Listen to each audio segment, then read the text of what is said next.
اور ایسا بھی ہو سکتا ہے کہ وہ عورت مسلمانوں کی زندگی کو دیکھ کر اسلام میں داخل ہو سکتی ہے. ایسا بھی تو ہو سکتا ہے نا کہ وہ عورت جو کتابی عورت جو اہل کتاب کے دین پر ہے، اس سے اگر مسلمان مرد نکاح کر رہا ہے تو وہ بھی دھیرے دھیرے دیکھ کر مسلمان ہو سکتی ہے. یہ بات تھی، لیکن اسلام کا ایک قاعدہ یہ ہے کہ جہاں نفع نقصان میں نفع کی امید کم ہو، نقصان کی امید زیادہ ہو، تو ایسی صورت میں نفع کو نہیں دیکھا جائے گا. سمجھ رہے ہیں؟ نفع کم ہے، نقصان زیادہ ہے. ہو سکتا ہے وہ عورت اسلام میں داخل ہو جائے، یہ ایک نفع ہے. لیکن ایسا بھی تو ہو سکتا ہے کہ وہ عورت ہمارے مسلمانوں کے گھر میں آئے. ایسا ہوا ہے پہلے زمانوں میں مسلمانوں اور عیسائیوں کے بیچ میں بڑی لمبی جنگیں چلی ہیں. تاریخ کتابیں پڑھیں گے تو معلوم ہوگا کہ ملک شام اور عرب کے علاقے میں، ترکی کے علاقے میں، اندلس میں زبردست مسلمانوں کی لڑائی عیسائیوں سے رہی ہے. اور جو مردوں نے عیسائی عورتوں سے نکاح کیا، وہ محبت کے جال میں اندر کی راز جان کر کے مسلمانوں کے وہ وہاں پہنچایا کرتی تھی. ایسا ہوا. ایک فائدہ یہ ہے کہ وہ اسلام میں آ سکتی ہے، لیکن نقصان زیادہ ہے. نقصان کا پہلو زیادہ ہے کہ یہ بھی ہو سکتا ہے کہ مرد کو محبت کے جال میں ڈال کر اپنی ہی طرف کھینچ لے. حضرت عمر رضی اللہ عنہ کے زمانے میں جب معلوم ہوا کہ ملک شام کے اندر جو صحابہ گئے ہوئے ہیں، عراق کے اندر جو لوگ گئے ہوئے ہیں، انہوں نے کیا کیا ہے، وہاں کی عیسائی عورتوں سے نکاح کرنا شروع کر دیا. فوراً حضرت عمر رضی اللہ عنہ نے خط لکھا، اس رواج کو عام مت کرو، اس رواج کو عام مت کرو. یہ وقتی ضرورت کی چیز تھی، لہذا جہاں تک ہو سکے ایمان والی عورت سے نکاح کی جائے گی، اس سلسلے کو بند کرو. امیر المؤمنین نے خط لکھا تو وہاں ملک شام کے اور ادھر ترکی کے علاقے میں جو صحابہ نے ایسا کیا تھا، انہوں نے اپنے نکاح سے الگ کیا. یہ معاملہ چلتا رہا. تو مطلب کیا ہے؟ مطلب یہ ہے کہ اگر مشرکہ عورت سے نکاح کیا جاتا ہے، مشرکہ مطلب کتابیہ، مشرکہ مطلب خالد بھائی کتابیہ، اگر کتابیہ سے نکاح کیا جاتا ہے تو نقصان زیادہ ہے، نفع کم ہے. شریعت بتاتی ہے کہ کوئی بھی معاملہ جس میں نفع کی امید کم ہو، نقصان کی امید زیادہ ہو، تو ایسا معاملہ نہیں کیا جائے گا. ایسی صورت میں کیا کریں گے؟ ایسی صورت میں یہ کریں گے کہ نفع کو چھوڑیں گے، نقصان کے پہلو کو اٹھائیں گے. اللہ کے نبی صلی اللہ علیہ وسلم نے یہ بتا دیا کہ اللہ کو شریعت کے اندر یہ چیز ناپسندیدہ ہے کہ آدمی کیا کرے، کسی کتابیہ عورت سے نکاح کرے. اور ویسے بھی اللہ کے نبی صلی اللہ علیہ وسلم نے کیا فرمایا کہ نکاح کرتے ہوئے لوگ کیا دیکھتے ہیں؟ ہاں، تنکح المرأۃ لأربع، نکاح کیا جاتا ہے عورت سے 4 چیزوں کو دیکھ کر. لمالہا، اس کے مال کو دیکھ کر، ولحسبہا، اس کے خاندان کو دیکھ کر، ولجمالہا، اس کی خوبصورتی کو دیکھ کر، ولدینہا، اس کی دینداری کو دیکھ کر. اللہ کے نبی نے فرمایا فاظفر بذات الدین، دینداری کو آگے رکھو، دین کو ترجیح دو. جب مسلمان عورتوں میں ہی دیندار عورت کو آگے رکھ کر اس کے ساتھ زندگی گزارنے کا اللہ کے نبی علیہ السلام نے حکم دیا ہے، تو باہر کی عورت اگرچہ کہ وہ کتاب ماننے والی ہو یا دوسرے قوم کی عورتوں سے کیسا نکاح ہو سکتا ہے؟ لہذا ہمیشہ کے لیے اللہ رب العزت نے بتا دیا کہ بالکل برابر ہی نہیں ہو سکتے، کسی درجے میں دونوں کا تعلق قائم ہی نہیں ہو سکتا. سوچنے کے اعتبار سے زندگی کے اندر کئی ساری کمیاں آ سکتی ہیں. لہذا بتا دیا گیا کہ ایسا نہ ہو، ایسا نہیں کرنا چاہیے کہ آدمی مرضی میں آیا، لڑکی اچھی لگی تو آدمی نے نکاح کر لیا، تو اس سے بہت نقصان ہوا. جیسے میں نے بتایا حضرت عمر فاروق رضی اللہ عنہ نے وہ خط لکھ کر لوگوں کو منع کیا کہ دیکھو ایسا نہیں کرنا، ایسا مت کرو. تو ان کی بات کو سن کر وہ صحابہ نے اپنے کو روک لیا. آگے چل کر اللہ رب العزت لوگوں سے آ کر پوچھتے ہیں اللہ کے نبی علیہ الصلوۃ والسلام پر. دوسری آیت آگے،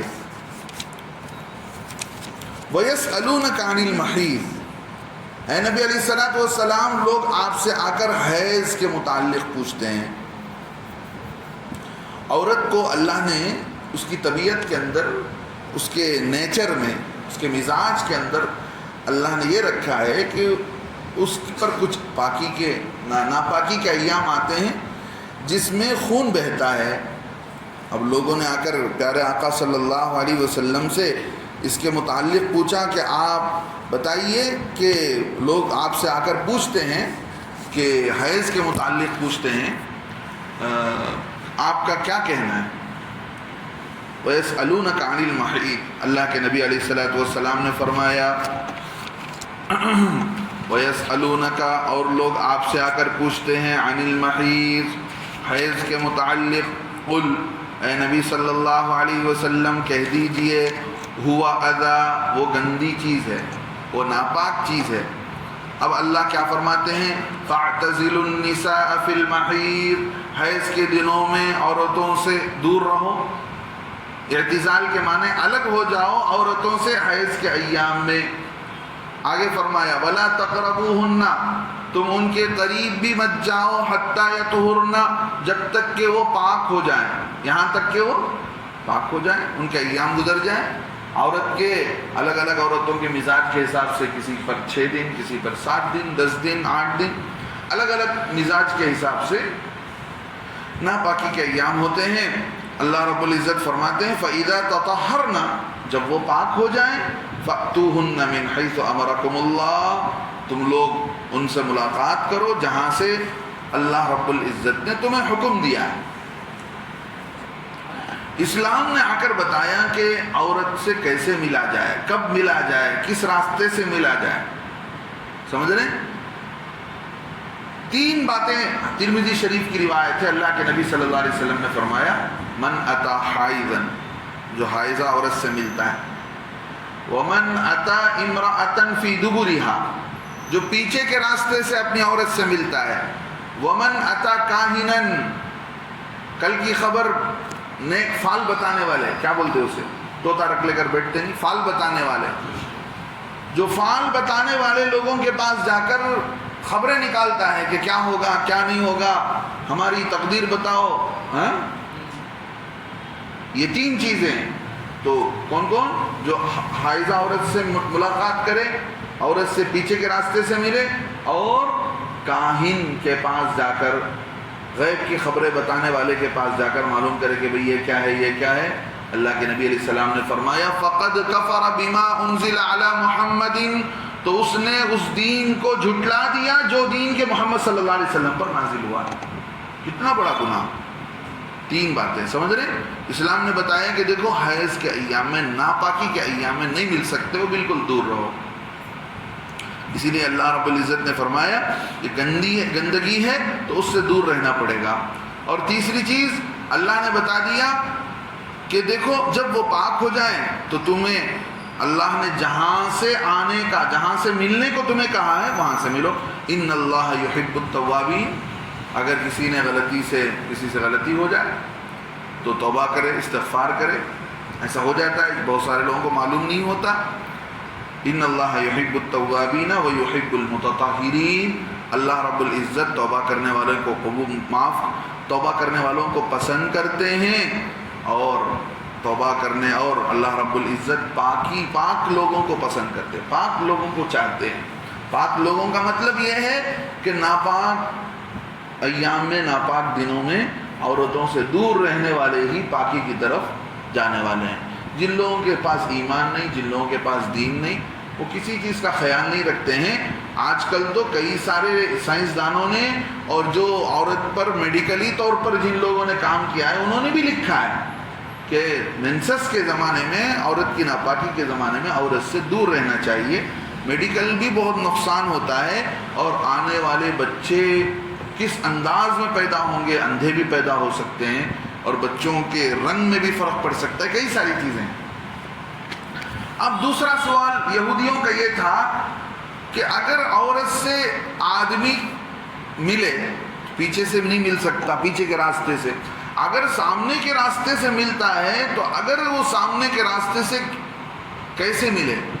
اگر پیچھے سے مل رہا ہے سامنے کے راستے میں، تو ان کا یہ کہنا تھا کہ بچہ جو ہے بڑا ٹیڑھا پیدا ہوگا، اس کے متعلق اللہ رب العزت نے قرآن کے اندر بتا دیا. یہاں دو بات اللہ بتا رہے ہیں. نساؤکم حرث لکم، تمہاری عورتیں تمہارے لیے کھیتی ہیں. جیسے کھیتی کے اندر بیج ڈالی جاتی ہے، گویا تمہارا نطفہ بھی عورت کی کھیت میں پڑ رہا ہے. اللہ رب العزت اس کھیت میں تمہارے لیے فصل اگائیں گے، گویا تمہارے لیے بچے کا انتظام کریں گے. فَأْتُوا حَرْثَكُمْ أَنَّا شِئْتُمْ، تم آؤ اپنی کھیتی میں جہاں سے چاہو. مطلب کھیتی کیا ہے متعین کر دیا اللہ نے، اور پیچھے کے راستے میں بتا دیا.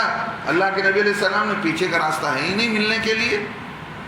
یہ چیز اللہ معاف فرمائے، جب سے موبائل کا زمانہ بڑا ہے اور لوگوں کے ہاتھوں میں انٹرنیٹ کا غلط استعمال ہوا ہے، ہمارے کئی سارے مسلمان گندی فلمیں دیکھ کر لوگ سوال کرتے ہیں اور اسی طریقے سے بیوی سے ملنے کی کوشش کرتے ہیں جس طریقے سے گندی فلموں کو انہوں نے دیکھا. تو ان کی تسلی اسی طرح ہوتی ہے. وہ تو جانور ہیں. دیکھیں، جو لوگ جو کھاتے ہیں وہ ان کی طبیعت میں آتی ہے. جس کلچر کے اندر زنا عام ہے وہاں پر سور کھانے کا مزاج زیادہ ہے. اس لیے کہ خنزیر سب سے بے شرم جانور، سب سے بے حیا جانور. اب بے حیا جانور کو کھائیں گے تو اندر کیا پیدا ہوگا؟ بے حیائی پیدا ہوگی. افریقہ کے علاقوں میں بندر کھاتے ہیں، اسی لیے دیکھیے افریقہ والے ڈانس ناچنے کودنے میں نمبر 1 ہوتے ہیں. تو جو چیز کھائیں گے اس چیز پر کا مزاج بنتا ہے. انسان کے لیے اللہ نے آسمان سے دمبا اتارا، حلال جانوروں کو بتایا کہ یہ حلال ہے، تو وہ چیز کو انسان کے نیچر کے مطابق اللہ بنائے ہیں، تو وہ چیز کھائیں گے تو وہ طبیعت کے اندر آئے گی.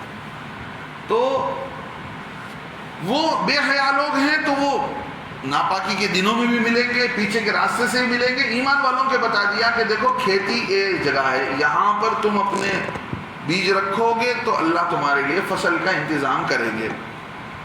اللہ رب العزت بتاتے ہیں کہ تمہاری کھیتی میں جدھر سے چاہے آ سکتے ہو، پیچھے کے راستے سے بھی، سو کر بھی، بیٹھ کر بھی، لیکن بتا دیا کہ یہ جگہ ہے، اسی میں ملنا ہے، اس سے ہٹ کر نہیں ملنا ہے. اب اگر لوگ اللہ معاف فرمائے، اللہ سب کو عمل کی توفیق دے، توبے کی توفیق دے، گندی فلمیں دیکھ کر اگر اسی طرح کرتے ہیں تو اللہ کے نبی علیہ السلام نے سخت وعید بتایا کہ اس نے میرے دین کو جھٹلا دیا، جو دین میرے اوپر اللہ نے نازل کیا. کتنی بڑی بات. گویا وہ کافر. تو کافروں والی زندگی اگر ہمیں پسند ہے تو پھر پورے طور پر کافر ہو جانا چاہیے ایسے لوگوں کو. اللہ معاف فرمائے.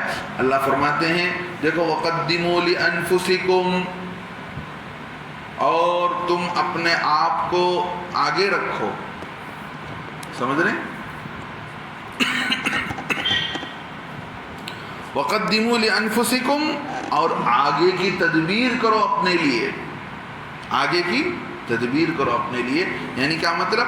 اعمال صالحہ اپنے لیے کرتے رہو، نیک عمل کرتے رہو. ایسے نہیں کہ صرف اسی خواہشات کے پیچھے، شہوت کے پیچھے پڑے رہو. اپنی آگے کی چیز، کام آنے والی چیز آخرت میں نماز ہے، روزہ ہے، ذکر ہے، نیک اعمال ہیں، اس کو کرتے رہو، اور نیک اولاد کی امید کرتے رہو، اللہ سے مانگتے رہو.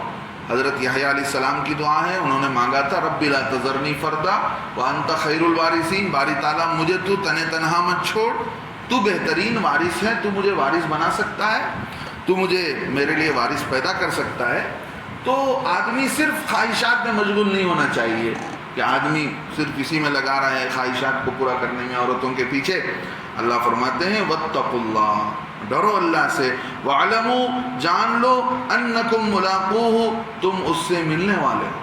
ایک دن تم اس سے، کس سے؟ اللہ سے ملو گے. تو تمہیں، یعنی یہ لوگوں کو بتایا جا رہا ہے جو لوگ عورتوں سے ملنے میں بے احتیاطی کرتے ہیں، غلط طریقے سے ملتے ہیں اور غیر اسلامی طریقے سے ملتے ہیں، یہود و نصارہ کے طریقے سے ملتے ہیں، پیچھے کے راستے سے ملتے ہیں، ناپاکی کے دنوں، ان سارے لوگوں کو ڈرایا جا رہا ہے. واتقوا اللہ، ڈرو اللہ سے، وَاعْلَمُوا، جان لو، أَنَّكُمْ مُلَاقُوهُ، تم اس سے ملنے والے ہو. وَبَشِّرِ الْمُؤْمِنِينَ، اور اے نبی صلی اللہ علیہ وسلم آپ کیا کر دیجئے؟ ایمان والوں کو خوشخبری سنائیے کہ ایمان والے ایمان والوں کے لیے خوشخبری ہے. اللہ تعالیٰ ایمان والوں کے لیے کیا ہے؟ کل قیامت کے دن بڑا ہی انوکھا معاملہ فرمائیں گے. لہذا ایمان والوں کو اللہ سے ڈرنا چاہیے کہ ایک دن مرنا ہے اور اللہ کے سامنے کھڑے ہونا ہے. اللہ سے دعا ہے اللہ تعالیٰ ہمیں بھی اللہ سے ڈر ڈر کر زندگی گزارنے کی توفیق نصیب فرمائے. جو باتیں ہم نے سنی ہیں ان باتوں پر اللہ رب العزت عمل کی توفیق نصیب فرمائے. اور رمضان کا مہینہ آ رہا ہے, ہمیں اپنا تعلق رمضان سے خاص طور سے جوڑنا چاہیے. جتنا رمضان میں قرآن سے جڑیں گے گویا رمضان میں ہمارا تعلق گویا اللہ سے ہو جائے گا. امام احمد ابن حنبل رحمۃ اللہ علیہ بہت بڑے امام گزرے ہیں, بڑے محدث ہیں.